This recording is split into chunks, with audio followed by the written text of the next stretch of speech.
Hai and welcome to Flick bareng gue Rabi dan yang belakang kamera ada Hani. di program Movie Talk.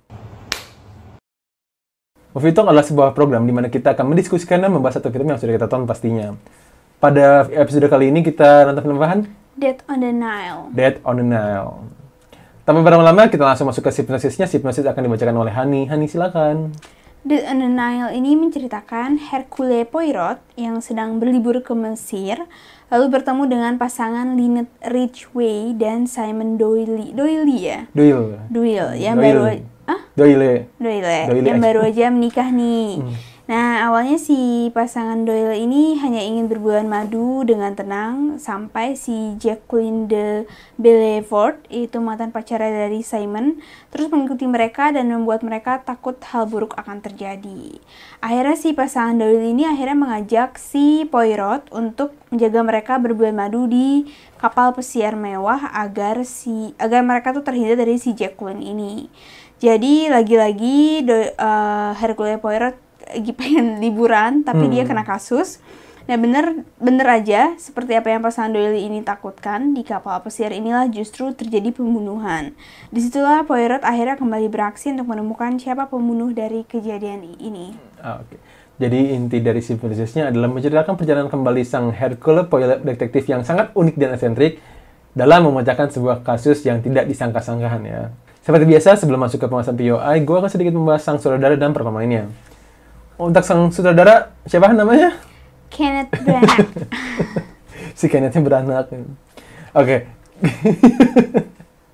Nggak lucu ya, udah nggak usah. Untuk sang sutradara, kembali si Kenneth Branagh yang menjadi saudaranya. Beliau ini juga yang sebelumnya adalah Murder on Orient Express ya. Yeah. Nah, terus beliau juga menyutradarai Cinderella live action, Jack Ryan, Shadow Recruit, Thor yang pertama, dan juga Frankenstein.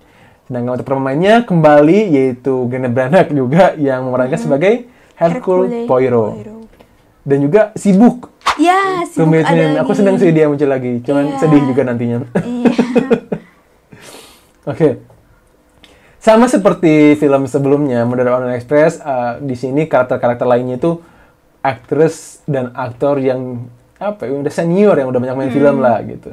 Nah, sama seperti video sebelumnya, mungkin gue akan bahas sedikit aja Han ya, karena kalau bahas satu-satu terlalu panjang videonya nanti. Yang pertama yaitu ada sebagai karakter sebagai yang di-highlight yaitu adalah Gal Gadot. Gal Gadot yang bermain sebagai Wonder Woman. Iya. Lalu dan Heart of the Stone. Iya, Heart of the Stone yang kita baru bahas beberapa hari yang lalu ya, minggu lalu ya. Iya. Minggu lalu. Kalau belum nonton cari aja Movie Talk-nya ya. Yes. Ada di atas. Oke, terus yang jadi suaminya yaitu Armie Hammer. Aku tahu dia dari The Man from U.N.C.L.E. yang bareng Henry Cavill. Terus yang jadi selingkuhannya mantannya. Mantannya itu ada Emma Mackey, kembarannya siapa? Margot Robbie. Jadi Sex Education yang paling terkenal. Sama Barbie juga. Ya, Barbie paling sedikit doang sih tapi. Nah, terus selanjutnya ada Letitia White yang jadi bermain di Black Panther. Terus dia jadi Rosalie Otterbourne ya di sini. Iya. Terus ada juga Sophie Okonedo, dia juga di Heart of the Stone kan. Oh iya. Yang jadi bosnya, yang Queen of Heart. Terus ada Rose Leslie. Rose Leslie itu aku suka di Game of Thrones. Ada juga Ali Fazal, dia di Three Idiots. Selanjutnya ada Annette Bening. Annette Bening itu pasti pada tahunya di Captain Marvel. Selanjutnya ada Russell Brand. Dia itu di Despicable Me yang jadi Dr. Nefario. Mungkin udah sih, gitu aja kalian ya. Iya. Ya ini pemain-pemain yang terkenal semua lah. Itu dia sedikit informasi tentang sang sutradara dan para pemainnya. Selanjutnya kita masuk ke pembahasan POI. Bagi yang belum nonton silahkan skip bagian ini karena ini akan mengandung spoiler. Nah, yang pertama Han, berbeda dengan film yang pertama, film ini itu di awal-awal, aku lupa 20 menit pertama kali ya, menceritakan kehidupan awal si Hercule Poirot. Iya. Iya. Gini, aku suka kenapa di awal ini ada flashback-nya. Jadi, kita bisa tahu nih masa lalu Poirot itu seperti apa. Kita tahu dari mana bentuk kumisnya. Iya. Dari ledakan ya, efek Itu kan luka, ini kumisnya. Bentuk kumisnya kenapa kayak gitu? dari kaptennya, Iya. kapten yang dia lukan lah gitu. Jadi pada saat itu kan lagi perang kan ya, lagi perang, terus entah kenapa kaptennya tuh gaya kumisnya sama kayak Hercule Poirot sekarang Iya, kan. kita sempat ngira itu. iya gitu mikir. Oh ternyata dia itu adalah si Profesor Poirot. Iya, profesor siapa? Iya, gitu. itulah sih. Jadi kita bisa tahu nih bentuk kumisnya dari mana. Terus kita ditunjukin siapa sebenarnya Catherine itu akhirnya.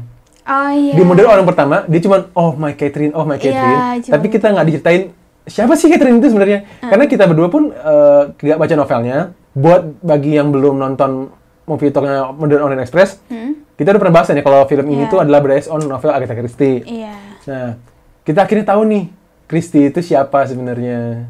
Kok Christie Catherine? Oh Catherine, sorry Catherine siapa. Nah, dan kita juga diceritain kan Catherine itu kenapa. Iya. Jadi aku jadi suka nih kenapa, karena di awal-awal tuh sedikit membahas masa lalu Poirot nih. Iya. Karena masih banyak misteri, kayak contohnya tuh kasus pertama dia kapan. Terus katanya kan dia masuk polisi kan. Iya, Sedangkan di sini kan dia kan dia militer kan sebenarnya. Iya. Jadi masih terus bagaimana dia ketemu dengan Bu. Iya. Sebenarnya buat aku masih banyak banget misterinya, tapi aku suka mungkin ya di setiap film tuh akan ada flashback-nya gitu. Iya. Jadi akan semakin terbuka nih sosok Poirot ini dia seperti mundur apa. gitu. Iya, dia. Jadi aku lupa antara 15-20 menit pertama bahasnya mundur gitu, flashback. Iya, gitu benar, sih. benar. Itu sih yang bikin beda dengan film pertama. Iya sih, benar. Dan juga mungkin karena di sini akan ngebahas tentang love kali ya, cinta. Oh, Jadi cinta. emang di Catherine tuh diperlihatkan banget lah. Iya. Gitu. Aku jadi nggak percaya, oh ternyata si Catherine, dan kita tahu lah akhirnya kenapa sih Catherine lah gitu ya sama si Poirot gitu. Terus kenapa tuh kumis dia pakai? Iya, dipakai ya, gitu, yang ketahuan. sungguh aneh banget. Nah, pas di sini dia muda, itu baru mirip sama yang profesor yang di Harry Potter. Iya, itu bener, itu mah jiplak sebenarnya. Iya, bukan emang dia sih. Emang dia. Nggak, tapi dari gaya rambutnya juga sama kan? Iya, Gaya rambutnya itu sama kayak pas profesor itulah kan. Iya. Selanjutnya sebelumnya tuh di Last Modern Orient Express aku bahas visualnya nih Han. Dan kalau film ini itu ya an upgrade aja sih. Iya. Upgrade dari yang pertama lah. Iya, dan memang sih bagus. Bagus. Dan juga memang karena beda musim banget tau. Iya, benar Kan musim. kalau di situ kan musim dingin. Sedangkan Begitu ini di sini kan Mesir. Mesir, jadi Iya. Padang gitu. Iya. Haredang gitu panas. Tapi aku suka sih kayak pengambilan piramidanya itu CGI atau beneran ya? Nah, nggak tahu sih. Kayaknya bukan ya. Kayaknya Kayaknya sih pasti ya, kemungkinan besar antara dia CGI atau dia bikin properti lagi gitu. Mungkin. Soalnya kalau dia bener-bener misalkan ada drone melintas di atas piramida. Kan nggak boleh kan? Nggak sebenarnya. boleh kan kayaknya. Iya, setahu kita sih memang nggak boleh ya. Iya. Nggak tahu ya kalau sekarang gimana. Iya sih. Apakah boleh cuma gara-gara izin film atau atau karena kan misalnya jadi promosikan Mesir itu sendiri. Jadi buat aku ya dari visual ya kayak Iron Man 1 ke Iron Man 2, upgrade aja gitu. Iya. Jadi nggak bisa dibahas sih. Iya, tapi kayak memberikan dua musim yang berbeda ya. Iya, dua vibe yang berbeda aja. Dua gitu. negara yang berbedanya tuh kerasa. Dan digambarkan secara jelas gitu. Iya, benar. Dan juga ya kembali ada angle-angle yang unik sih Han ya. Dari dalam tanah, dari dalam sungai. Iya.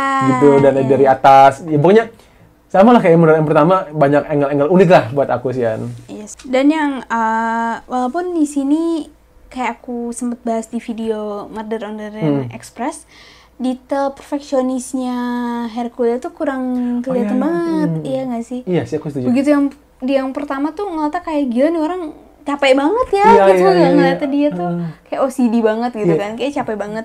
Tapi begitu di sini ada, cuman nggak sedetail yang pertama. Apa ya, nggak diperlihatkan sebegitunya kayak ini pertama sih.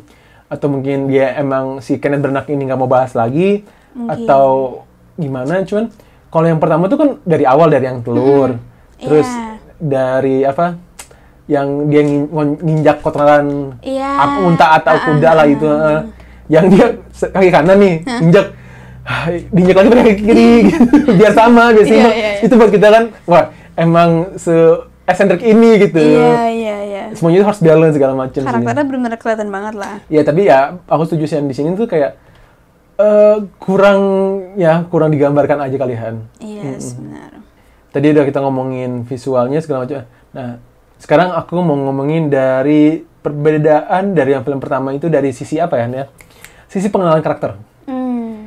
Kalau yang pertama itu kita itu dikenali nih satu-satu persatu karakter. Iya. Tapi tidak semuanya itu tidak ada yang memiliki motif yang jelas. Iya.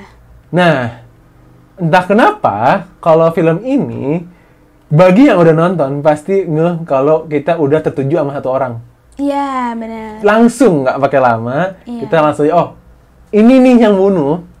Jadi kalau film pertama plot twist-nya itu kita jadi tahu pembunuhnya siapa dan motifnya apa. Sekarang tuh kita udah bisa memperkirakan motifnya dulu. Kita sudah memikirkan orangnya siapa, motifnya siapa. Cuman jadi plot twist-nya itu cuma satu, caranya bagaimana. Iya. Kalau yang pertama kan benar-benar kita lost. Kita Iya. nggak tahu siapa pelakunya, kita nggak tahu motifnya bagaimana, dan kita nggak tahu gimana cara mereka membunuhnya. Iya, benar. Kalau sekarang ya kita udah tahu antagonisnya siapa, kita udah tahu nih motifnya apa. Cuman kita plot twist-nya ya cuman bagaimana cara melakukannya aja. Iya, benar-benar sih. Jadi kayak udah ketebak gitu. Iya, terlalu predictable. Iya, atau mungkin memang film ini membuat plot twist-nya kan kalau yang kemarin itu nggak ketebak. Kalau yang ini nggak ketebak juga, nanti mungkin fasenya akan bosen gitu nggak sih? Jadi dibuat, mungkin sutradaranya si Kenneth pengen, udah yuk kita buat ini jadi tebak aja dari awal gitu. Dari awal. Cuman yang cara membunuhnya aja gitu. Jadi justru kalau misalkan pengen plot twist, bukan dia yang pembunuhnya. Ya, mungkin kalau kayak gitu akan, aku bilang fasenya tuh akan sama gitu loh. Jadi ceritanya juga template kayak ada perubahan template. Mungkin emang sengaja sutradaranya pengennya dibuat lebih berbeda. Atau mungkin sesuai dengan cerita dari Agatha Christie-nya. Iya sih. Ini kan based on novel juga sih. Iya. Cuman ya emang kalau dari segi ceritanya ya emang ketebak aku lah. lebih suka dari yang pertama. Karena lebih bikin kita mikir. Iya. Iya kan, dibanding yang inilah. Cuman masih bagus, unik lah dari segi grafiknya, visual segala macam. Tapi untuk dari segi ceritanya, ya buat aku lebih suka yang pertama sih. Iya, kalau ini tuh bikin kita seuzon tuh nggak sih? Iya sih. Kayak, si ini nih. Iya. Gitu. Kalau yang ini, ya udah sini. Iya. Dan mungkin film ini kan emang lebih lama ya dibandingin. Iya, kalau beda. nggak salah 2 jam something. Kalau yang pertama tuh kan 1 jam 50. Iya. Nah, jadi aku ngerasa agak lebih lama. Iya, kita kan nontonnya di bioskop yang pertama kali, jadi rada-rada, aku pribadi rada-rada ngantuk gitu sih. Tapi yang pas Orient Express tuh aku nggak ngantuk, bener-bener kayak wah gitu seru. Mungkin karena yang pertama itu, yang waktu 1 jam 50 menit, dia itu ngebahas 2 kasus. Walaupun yang pertama sebentar. Oh iya, Yerusalem ya. Yerusalem.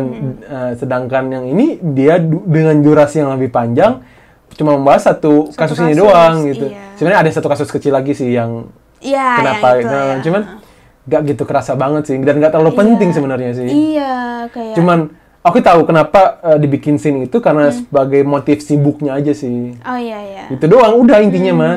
Cuman sisanya ya kata kamu face-nya lambat dan sangat panjang sih. Iya. Jadi kayak bertele-tele nggak sih? Ngantuk gitu. Iya.